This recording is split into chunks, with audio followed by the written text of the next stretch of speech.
જય શ્રી કૃષ્ણ, નમસ્કાર, પ્રણામ, સ્વાગત છે તમારું એક નવા વિડીયોમાં।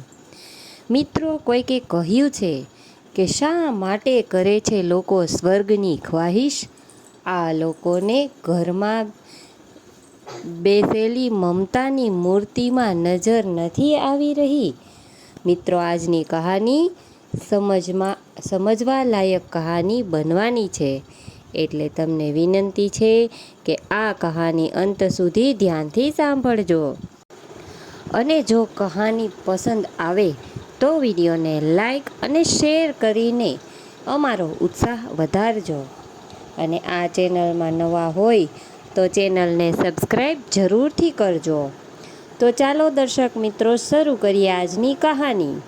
આજે સવારે હિંમતભાઈની તબિયત વધારે ગંભીર થઈ ગઈ હતી, એટલે એમના પત્ની રમીલાબેન પોતાના દીકરા રોનકને ફોન કરીને કહ્યું, દીકરા રોનક, તું તો તારા પિતાજીની હાલત વિશે જાણે જ છે, અને હવે તો એની હાલત વધારે ખરાબ થઈ ગઈ છે, અને તે પથારીમાં પડ્યા તને યાદ કરતા રહે છે, એટલે તું થોડો સમય કાઢીને તારા પિતાજીને એકવાર મળવા માટે આવી જા। તારી વહુ અને બાળકોને પણ સાથે લાવજે, જેથી તારા પિતાજીની આત્માને શાંતિ મળે। આવું સાંભળીને એના દીકરાએ કહ્યું, માં, અત્યારે મને ઓફિસમાંથી રજા નહીં મળી શકે, એટલા માટે હું ત્યાં આવવું મુશ્કેલ છે, પરંતુ થોડા સમયમાં જ સમય કાઢીને હું ત્યાં આવી જઈશ। અને તેના દીકરાના મોઢેથી આ વાત સાંભળીને રમીલાબેન નિરાશ થઈ ગયા, અને એનો ચહેરો જોઈને હિંમતભાઈના ચહેરા પર પણ નિરાશા આવી ગઈ। એની આંખોમાંથી આંસુ ટપકવા લાગ્યા। 70 વર્ષીય હિંમતભાઈ એક ગંભીર બીમારીમાં પીડિત હતા। તે પથારીમાં પડ્યા પોતાના જીવનના અંતિમ દિવસો જેમ તેમ કરીને કાપી રહ્યા હતા। રમીલાબેન અને હિંમતભાઈ પોતાના દીકરા અને વહુથી દૂર પોતાના જૂના ઘરમાં રહેતા હતા। તે દીકરો રોનક શહેરમાં નોકરી કરતો હતો। એ પોતાની પત્ની અને દીકરી સાથે રહેતો હતો, અને ગામના ઘરમાં કેવળ રમીલાબેન અને હિંમતભાઈ 2 જણ જ રહેતા હતા। હિંમતભાઈને ગામમાં જ ખેતીની જમીન હતી, અને તેની જમીનની ઉપજથી પોતાના ઘરનું ગુજરાન ચલાવતા હતા, અને પોતાના એકના એક દીકરાને પણ ભણાવી ગણાવીને એ મુકામ સુધી પહોંચાડ્યો હતો કે તે આજે માથું ઊંચું કરીને જીવી રહ્યો હતો। પોતાના પરિવારને એક સારું જીવન આપવા માટે હિંમતભાઈએ આખું જીવન કઠોર પરિશ્રમ કરવામાં વિતાવી દીધું હતું, પરંતુ ઉંમરની સાથે સાથે એમના શરીરની તાકાત પણ ઓછી થવા લાગી હતી। તેના કારણે હવે હિંમતભાઈ ખેતરમાં કામ નહોતા કરી શકતા અને લાચાર હતા, એટલે પોતાની જમીન બીજાને વાવવા આપી દીધી હતી। પરંતુ સમયની સાથે સાથે એની હાલત વધારે બગડતી ગઈ, અને ખબર પડી કે મને ગંભીર બીમારી છે, અને એની બીમારીના ઈલાજમાં એની બધી જ બચત ખલાસ થઈ ગઈ હતી, ત્યાં સુધી કે એમનું ખેતર પણ વેચાઈ ગયું હતું। હવે તો બસ એક જૂનું મકાન વધ્યું હતું। પહેલાં તો એનો દીકરો જમીનમાંથી આવેલી રકમ મેળવવા માટે કમસે કમ વર્ષમાં 1-2 વાર આવતો હતો, પરંતુ જ્યારથી તેમને જમીન વેચાઈ ગઈ ત્યારથી એના દીકરા માતા પિતા પાસે આવવાનું તો દૂર રહ્યું, પરંતુ એને ફોન કરવાનું પણ બંધ કરી દીધું હતું। જોકે એની વહુના દિલમાં તો માતા પિતા પ્રત્યે સહાનુભૂતિ હતી, અને તે ક્યારેક તેના સાસુ સસરાને હાલચાલ પૂછવા માટે ફોન કરતી રહેતી। ઘણી વાર રમીલાબેન પોતાના દીકરા ફોન કરી અને ગામડે આવવાનું કહેતી, પરંતુ દીકરાનો હંમેશા એક જ જવાબ હતો કે હું અત્યારે વ્યસ્ત છું। આજે સાંજે હિંમતભાઈએ રમીલાબેન અચાનક કહ્યું, આજે મને ગભરામણ થઈ રહી છે, એટલે રમીલાબેન તરત જ તેમના માટે લીંબુ શરબત બનાવીને લાવ્યા, પરંતુ આવીને જોયું તો હિંમતભાઈ બેહોશમાં પડ્યા હતા। એમની આંખો અને મોઢું ખુલ્લું રહી ગયું હતું। આ જોઈને રમીલાબેનને તરત સમજતા વાર ન લાગી કે મારા પતિ અમને છોડીને હંમેશા માટે જતા રહ્યા છે। આ દ્રશ્ય જોઈને રમીલાબેનની તો જાણે દુનિયા ઉજળી ગઈ હતી। આખરે હિંમતભાઈ સિવાય એનું આ દુનિયામાં બીજું કોઈ ન હતું। દીકરાને તો પિતાના અંતિમ સંસ્કારમાં આવવાનો પણ સમય નહોતો। આજ સુધી રાહ જોઈ, પરંતુ દીકરો ન આવ્યો, ત્યારે બધા જ સગા સંબંધીઓ અને ગામના લોકોએ નક્કી કર્યું કે હવે દીકરાની રાહ જોવી એ વ્યર્થ છે. એટલે તમામ લોકો સાથે મળીને હિંમતભાઈના અંતિમ સંસ્કાર માટે લઈ ગયા. ત્યારે જ એનો દીકરો રોનક પાછળથી સ્મશાને પહોંચ્યો અને તેના પિતાજીના અગ્નિ સંસ્કાર કર્યા. તેના પિતાજીનું અવસાન થયું એને હજુ 2 દિવસ થયા હતા. એટલે રોનક પોતાની મા પાસે જઈને કહેવા લાગ્યો કે મા, મારે ઓફિસમાં ઘણું બધું કામ છે અને અત્યારે પણ હું ઘણી મુશ્કેલીથી રજા લઈને આવ્યો છું અને જે થવાનું હતું એ થઈ ગયું છે. એને આપણે બદલી તો નહીં શકીએ, પરંતુ મારું કામ ખૂબ જરૂરી છે. ત્યારે રમીલા બહેન તો ગુમસુમ થઈને બેઠા હતા. એટલે તેમણે તો દીકરાને રોકવાનું પણ ન કહ્યું અને જવાનું પણ ન કહ્યું. તેઓ તો એકદમ શૂન્ય થઈને બેઠા હતા. પરંતુ ગામના લોકો અને સંબંધીઓ તેમના ઘરે એકઠા થયા હતા.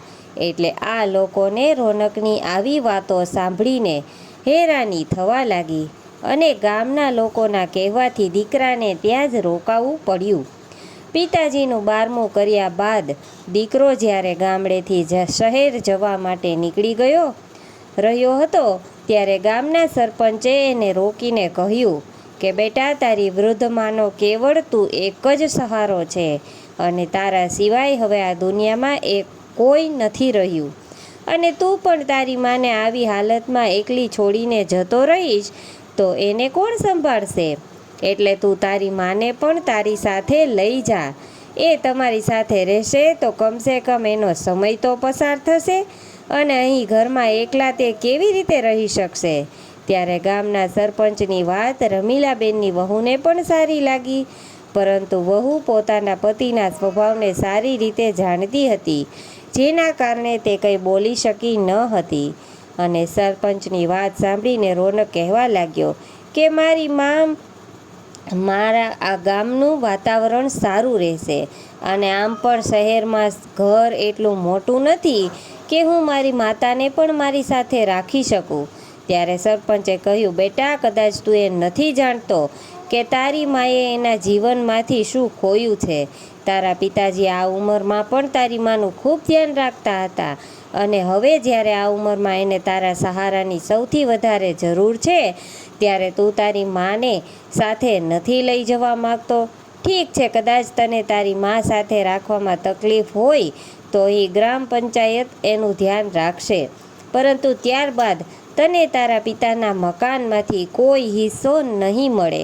સરપંચની વાત સાંભળીને રોનક ગભરાઈ ગયો અને પોતાની માને પોતાની સાથે લઈ જવા માટે રાજી થઈ ગયો.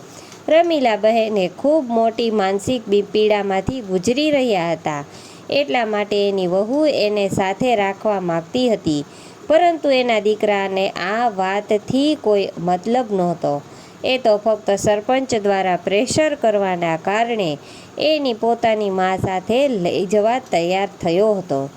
રોનક ખૂબ જ મતલબી અને લાલચુ માણસ હતો અને એ તો સંબંધોમાં પણ પોતાનો મતલબ અને સ્વાર્થ શોધ્યા રાખતો હતો અને એને આ વાતની એની પત્નીને જરાય પસંદ નહોતી.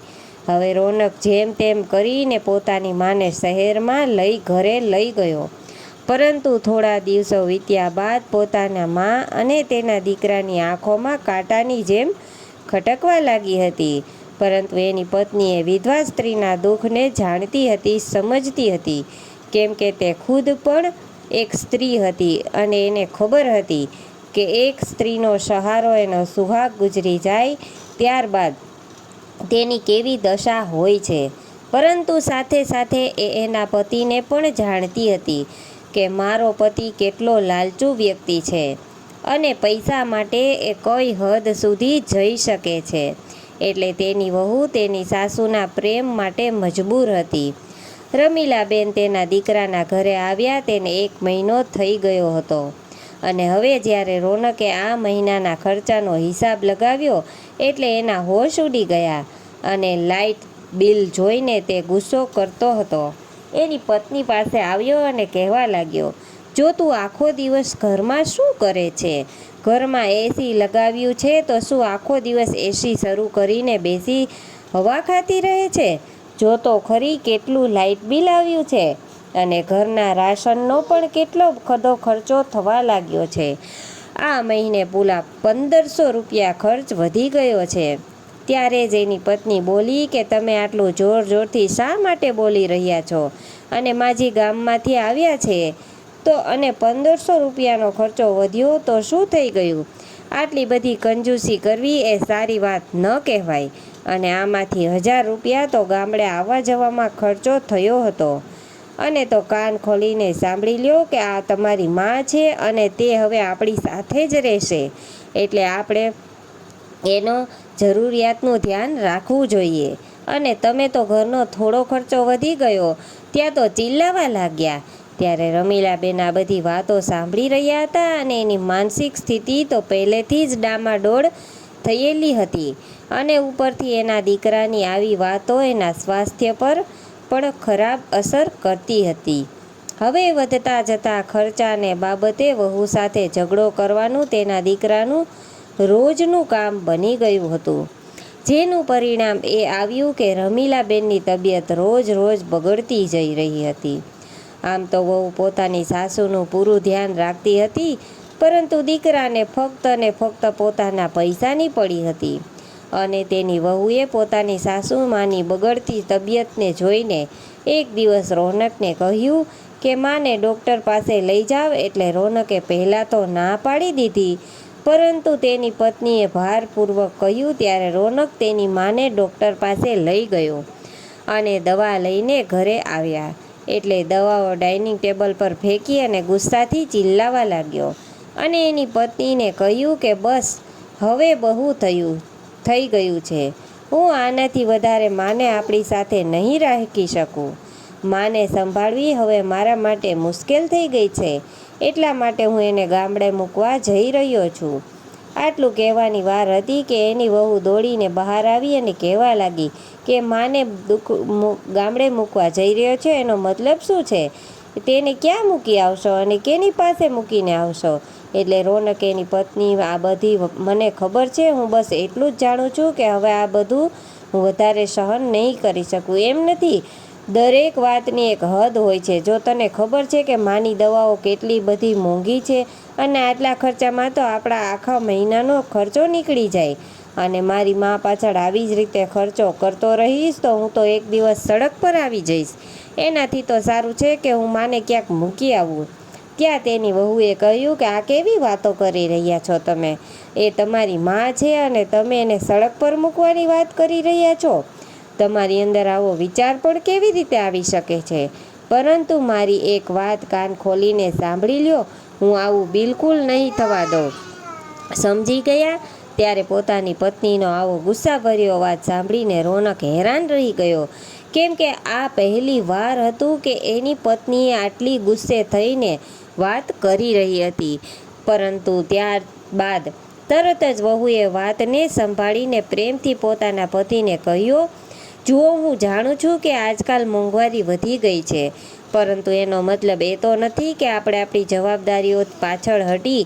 અને આમ પણ એ તમારી માં છે અને એને સાચવવા એ આપણી ફરજ છે. પરંતુ વહુએ કહેલી વાતોની રોનક પર કોઈ અસર ન પડી.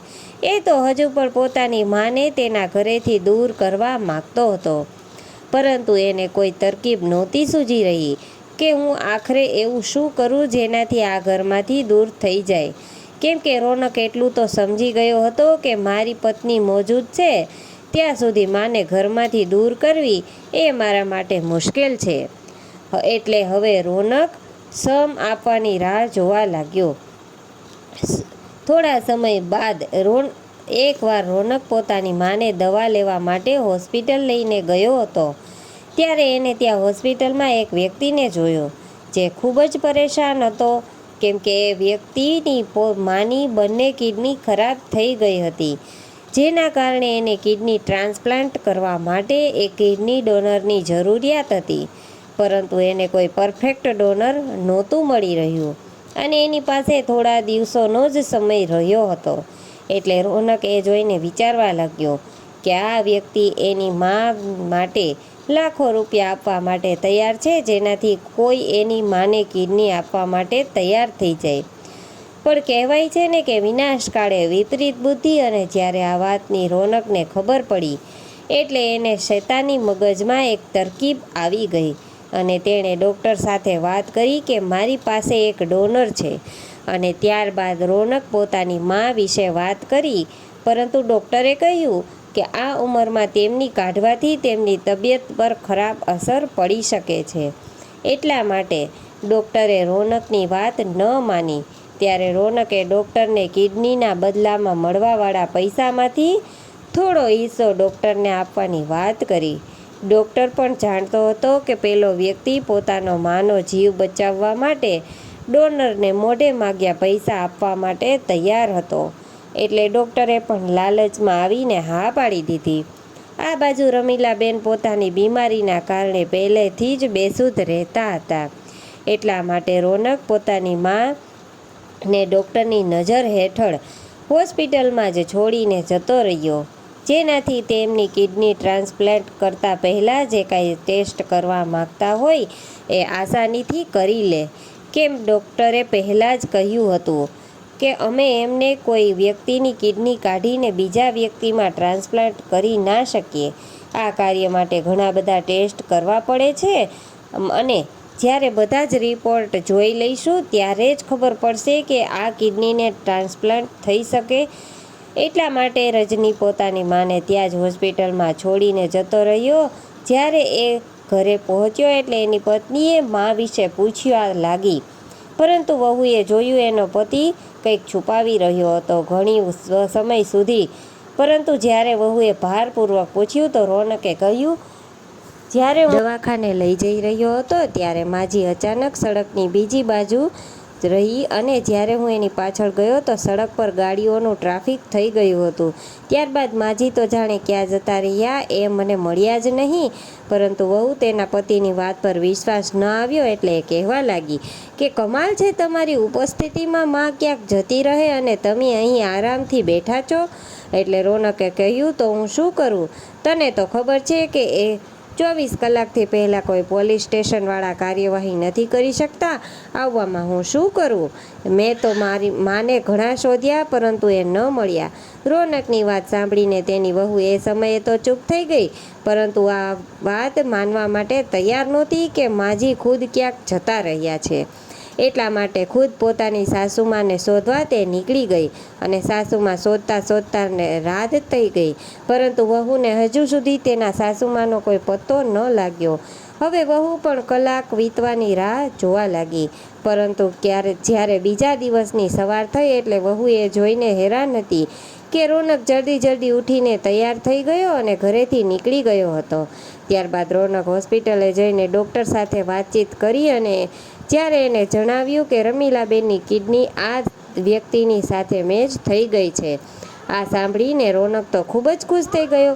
એ તો મનમાં વિચારવા લાગ્યો કે મારી તો લોટરી લાગી ગઈ છે. રોનકની આંખો સામે ઘણા બધા પૈસાનો ઢગલો દેખાવા લાગ્યો અને ત્યારબાદ ડૉક્ટરે કહ્યું, પેલો વ્યક્તિ તમારી માની કિડની માટે 80 લાખ રૂપિયા આપવા માટે તૈયાર છે. ત્યારે રોનકને આ સાંભળીને વધારે લાલચ આવી એટલે રોનકે ડૉક્ટર સાથે જણાવી દીધું કે હું મારી માના જીવને એટલા ઓછા રૂપિયા માટે દાવ પર ન લગાવી શકું અને માના આ પ્રેમને કોઈ આટલી ઓછી કિંમતમાં કેવી રીતે આપી શકે.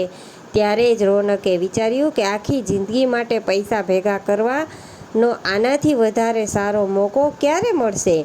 એટલા માટે તેમણે લાલચને વશ થઈને પોતાની માની કિડની માટે પૂરા 1 કરોડ રૂપિયાની માંગ કરી અને મનમાં વિચારવા લાગ્યો કે બસ મને 1 કરોડ રૂપિયા મળી જાય ત્યારબાદ આ લોકો કદાચ મારી માની કિડની કાઢે કે આંખો કાઢે, મને કાંઈ ફરક પડતો નથી. ત્યારબાદ પેલા અમીર વ્યક્તિએ 1 કરોડ રૂપિયા આપવા માટે પણ હા પાડી દીધી અને આ બાજુ વહુને તેના પતિ ઉપર શંકા હતી, કેમ કે રોનક આજે સવારે આટલો બધો જલ્દી ઘરેથી નીકળ્યો હતો અને એ જાણતી હતી કે આ કોઈ સામાન્ય ઘટના નથી, એટલે એની પાછળ કંઈક તો રહસ્ય છુપાયેલું છે. એટલે રોનકના ગયા બાદ તેના વહુ પોતાની સાસુનો ફોટો લઈને પોલીસ સ્ટેશનમાં ગઈ અને ત્યાં જઈને બધી જ વાત જણાવી. પરંતુ કોન્સ્ટેબલે કહ્યું કે 24 કલાક પહેલાં કંઈ નહીં થઈ શકે. પરંતુ જ્યારે વહુએ પીએસઆઈને બધી વાત જણાવી એટલે પીએસઆઈને એવું લાગ્યું કે આ હિસાબે તો 24 કલાક થઈ ગયા છે. ત્યારબાદ એફઆઈઆર લખવામાં આવી અને વહુ પોલીસને લઈને હોસ્પિટલ જવા નીકળી ગઈ, જ્યાં તેને સાસુમાનો ઈલાજ ચાલી રહ્યો હતો. આ બાજુ રોનક તો પૈસાની લાલચમાં આંધળો થઈ ગયો હતો. એના મનમાં ફક્ત એક જ વિચાર ચાલી રહ્યો હતો કે એકવાર આટલા બધા પૈસા મળી જાય તો અહીંથી ક્યાંક દૂર જતો રહીશ અને મારી પત્નીને પણ કંઈક જૂઠું કહી દઈશ. રમીલાબેન તો પહેલાંથી જ બેહોશીની હાલતમાં હતા, કેમ કે એને તો બેહોશીના ઇન્જેક્શન આપવામાં આવ્યા હતા, જેનાથી તે આ વાતનો વિરોધ ન કરી શકે. હવે રમીલાબેનનો ઓપરેશન થિયેટરમાં લઈ જવામાં આવી રહ્યા હતા ત્યારે જ તેની વહુ પોલીસ કર્મચારીઓની સાથે હોસ્પિટલમાં પહોંચી ગઈ અને જ્યાં એની સાસુમાનો ઈલાજ ચાલી રહ્યો હતો ત્યાં ગઈ. પરંતુ ત્યાં તેની સાસુમાં ન મળ્યા અને ત્યાં પૂછ્યું તો ખબર પડી કે તેની સાસુમાને ઓપરેશન થિયેટરમાં લઈ જવામાં આવી છે. એટલે વહુ ડૉક્ટરને પૂછવા અંદર ગઈ, પરંતુ ડૉક્ટર ત્યાં હાજર ન હતા. ત્યારે જ ત્યાં એક નર્સ આવી અને કહ્યું કે ડૉક્ટર તો એક વૃદ્ધ મહિલાની કિડની ટ્રાન્સપ્લાન્ટ કરવા માટે પોતાની ટીમ સાથે ઓપરેશન થિયેટરમાં ગયા છે. હા, વહુને આ વાતની શંકા હતી જ, એટલે તે કંઈ પણ વિચાર્યા વગર ઓપરેશન થિયેટર તરફ દોડવા લાગી. ત્યાં પહોંચીને જોયું તો બહાર ખુરશીમાં એક વ્યક્તિ બેઠો હતો અને એ વ્યક્તિ ખૂબ જ પરેશાન લાગી રહ્યો હતો. એની બાજુમાં બહાર એ નર્સ ઊભી હતી. એટલે વહુએ જ્યારે આ નર્સને પોતાની સાસુમાનો ફોટો બતાવ્યો ત્યારે જ એ વ્યક્તિની નજર પણ ફોટા તરફ વળી ગઈ. એટલે એ જોઈને તે વ્યક્તિ ચોંકી ગયો અને ગભરાતો ઓપરેશન થિયેટર તરફ જોવા લાગ્યો, કેમ કે આ વ્યક્તિ પેલી વૃદ્ધ મહિલાનો નાનો દીકરો હતો, જેને રમીલાબેનની કિડની લગાવવાની હતી. વહુની શંકા હવે પાકી થઈ ગઈ હતી, એટલે તે દોડીને ઓપરેશન થિયેટર તરફ ગઈ અને દરવાજો ખખડાવવાનું શરૂ કરી દીધું. વહુની પાછળ પોલીસ કર્મચારીઓ પણ ત્યાં પહોંચી ગયા હતા. પોલીસે દરવાજો ખોલાવ્યો અને વહુ પોલીસની સાથે જ ઓપરેશન થિયેટરની અંદર ગઈ. પરંતુ ત્યાં જઈને જોયું તો વહુની આંખો ફાટી ગઈ, કેમ કે તેની સાસુની કિડની કાઢવાની પૂરી તૈયારી થઈ ગઈ હતી અને સાસુમાં તો બેહોશીની હાલતમાં પડ્યા હતા. એને તો ખબર પણ નહોતી કે એનો એકનો એક દીકરો એની સાથે આજે શું કરવાનો હતો. ત્યારે જ ખંભા પર બેગ લટકાવીને રોનક બહારથી આવી રહ્યો હતો અને તેની સાથે પેલો અમીર વ્યક્તિ પણ હતો. અને રોનકે જ્યારે એની પત્નીને પોલીસની સાથે જોઈ તો એ ગભરાવા લાગ્યો અને ચાલાકી કરીને ત્યાંથી ભાગવા લાગ્યો. પરંતુ હવે એની વધારે ચાલાકી નહોતી ચાલવાની, એટલે તરત જ પોલીસ કર્મચારીઓએ એને પકડી લીધો અને એની સાથે ઓપરેશન કરવાવાળા ડૉક્ટર અને પેલા અમીર વ્યક્તિને પણ પકડી લીધા, જેમણે આટલા બધા પૈસા રોનકને આપીને એની માની કિડની ખરીદી હતી. પોલીસ સ્ટેશને ગયા બાદ જ્યારે રોનકને સારી રીતે ફટકારવામાં આવ્યો ત્યારે એણે બધું જ સાચું કહી દીધું હતું કે કેવી લાલચમાં આવી અને પૈસા માટે મને જન્મ આપવાવાળી મારી જનેતાને વેચી નાખી હતી. પૂછપરછ બાદ એ સ્પષ્ટ થઈ ગયું હતું કે પેલા અમીર વ્યક્તિને આ બાબતે કોઈ દોષ ન હતો, કેમ કે એને તો એ પણ ખબર નહોતી કે આ વિષયમાં કિડની દાતા પોતાની મંજૂરી નથી લેવાઈ આવી, કેમ કે ડૉક્ટરે તેને પૂરી રીતે વિશ્વાસમાં લઈ લીધા હતા. ત્યારબાદ વહુ પોતાની સાસુમાને ત્યાંથી લઈને બહાર આવી અને સાસુમાને હોશમાં આવવાની રાહ જોવા લાગી. જ્યારે રમીલાબહેન હોશમાં આવ્યા ત્યારે વહુએ એને ગળે લગાવીને રડવા લાગી. રમીલાબહેન હજુ સુધી પૂરી રીતે સાજા નહોતા થયા, પરંતુ તેઓ એટલું સમજી રહ્યા હતા કે મારી વહુ ખૂબ જ દુઃખી છે. એટલે તેને શાંત કરતા કહેવા લાગ્યા કે દીકરી ચૂપ થઈ જા, બધું સારું થઈ જશે, પરમાત્મા બધું સારું કરશે. ત્યારબાદ વહુ સાસુમાને લઈને ઘરે આવી એની ખૂબ સારી રીતે સંભાળ રાખવા લાગી. હવે તેની સાસુમાની તબિયત થોડી સારી થઈ ગઈ હતી, પરંતુ રહીને એના મનમાં એક જ વિચાર આવી રહ્યો હતો કે મારો દીકરો રોનક ક્યાં છે.